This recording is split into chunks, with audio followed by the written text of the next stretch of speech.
Hey friends, this is Miss Regine from SOAR Educational Services, and today we are going to learn how to solve multi-step equations. All right, so here we have our first equation, and the first thing to do when you're solving multi-step equations is check to see if there's anything that I need to distribute, and there's nothing here. Next, we want to combine any like terms, particularly the ones that are on the same side. So 3g plus 2g is 5g, negative 6 plus 1 is negative 5. And I usually just copy everything over again. It does get tedious, but just try to do it so you don't make any mistake. Next, we're going to try to start isolating by moving things that are alike to the same side. I like my variable to be on the left side whenever possible.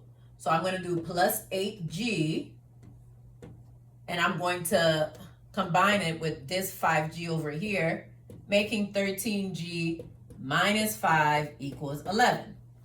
Now, if I move my variable to the left, I need to move the constant, the numbers, to the right. So again, you have to do inverse operations. So we have plus 5, and that gives us 16. And divide by 13, and g equals 16 over 13. If you're an Algebra 1 high school student, quite often your teacher lets you leave this improper fractions just as it is. You can use a calculator and change it to a decimal answer. And maybe, if depending on what it is, let me see what it gives us. You might need to round it. Yeah, but I would leave it. It just keeps going. So it's non-terminating. So we just, unless they tell you to round, just leave it as it is.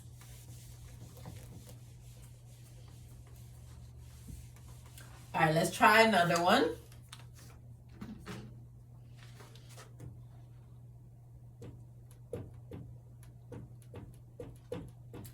All right, so this one students are often confused by.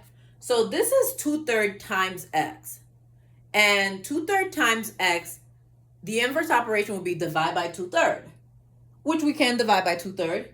But if you guys remember, dividing by 2/3 or dividing by a fraction is the same thing as multiplying by the reciprocal of that fraction. So what I could do is multiply by the reciprocal of that fraction. That is the same thing as dividing by 2/3. So I'm multiplying by 3 over 2. Reciprocal means you just flip that fraction over, and I multiply by 3 over 2. So I get x equals 36 over 2. Now, if this is an improper fraction that you know, so it might always be a good idea to check in your calculator if you're not sure. But if you know this is one that can be simplified, and this one is, we have our answer. You should not leave it as 36 over 2 if it can be simplified. Now, again, if it gives you a long decimal like the last one did, the 16 over 13, then yeah, you can leave the improper fraction. But otherwise, we want to simplify our fractions whenever possible. I'm going to give another one. You can pause the video, try it on your own first, and then come back and check your answer. All right, if I have something like this, I know that I want my variables to be together. And even though I prefer my variable on the left side, I already have the 5a here, so I already kind of isolated. It just makes more sense to move the 2a over here. Our answer will be kind of written backward, but that's okay. That's 3a. All right, so then now you remember you want a by itself. So we're going to divide by 3. So what I mean by written backward is it says negative 2 equals a. At this point, if you want to, you can flip it over. A equals negative 2. I mean, that's fine too. But I would definitely move the 2a to this side in a case like this, just because I don't want to be moving things around extra needlessly.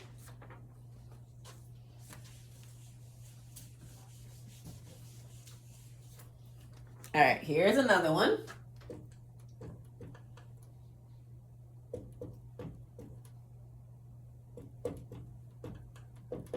All right, this one, we have to start by distributing. So we will distribute the 3 right here. So we get 3m minus 12 plus 2m equals 8. So we distribute first. Now we're going to combine like terms. 3m plus 2m gives me 5m minus 12 equals 8. And then we can add 12 to both sides. And we get 5m equals 20. And then we can divide by 5, m equals 4. When you're doing this on your own, you can always go back and plug the 4 into the equation and check your answer. 4 minus 4 is 0. 3 times 0 is 0. And then 2 times 4 is 8. 8 does equal 8 on the other side, so we know we are correct.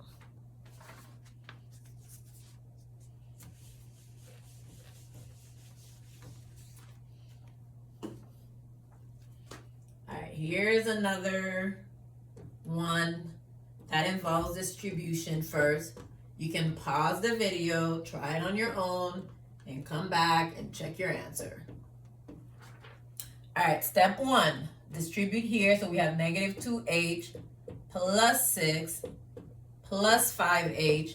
And I would also distribute here too at this point. They're on opposite sides, so just get it done. 5 times 2 plus 5h. Next, I'm going to combine like terms. So we have negative 2h plus 5h. That gives me 3h plus 6. And nothing to combine on the right side. At this point, I would want to move my 5h over here. There was a time when I was in school, I did try to avoid negative numbers. So I know this is going to give me a negative 2h. And I used to just not do it because of that. Especially if I couldn't use a calculator and I didn't really like working with negative numbers. But I feel more comfortable, so I moved this over here. But if you wanted to, you could have done minus 3, and it would have been a positive 2h on that side. Again, the answer would have just been written backward, but still, it should be the same answer. All right, now I'm going to move my number here, the constant, so minus 6. 10 minus 6 is 4. So we have negative 2h. Divide by negative 2. Divide by negative 2. We have h equals negative 2. All right, and again, you can always plug in your answer to check to see if you are correct.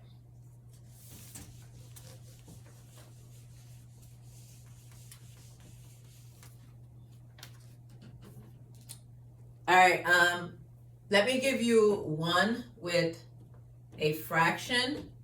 Fraction is the one thing that students are often confused by. So one strategy I would have for you is to try to get rid of the fraction. That might help you. You can work with the fraction, but if you really hate fractions, what you can try to do is try to get rid of the fraction by multiplying by the least common multiple of 3, 2, and 6. So the multiples of 3, so think about like when we find common denominator, it's the same idea. And the multiples of 6. So we see that 6 is a common multiple. So we can multiply this entire thing by 6 just so we could get rid of our fraction. And you can use a calculator. 6 times 1/3 is 2. And then you have your x. 6 times 3 halves. So 6 times 3 is 18. 18 divided by 2 is 9. And 6 times 5, 6, again, you can plug it in a calculator, but since I'm not using a calculator, right now, I'll do 6 times 5 is 30. 30 divided by 6 is 5. And even 6 times 3, because whatever you do for one thing, you have to do for everything to keep it consistent with algebra. So now we got rid of our fraction. So we've created an equivalent equation. So our answer will be the same because we did everything consistently with all the terms. Now we can combine like term. All right, and now we'll move the 9 over.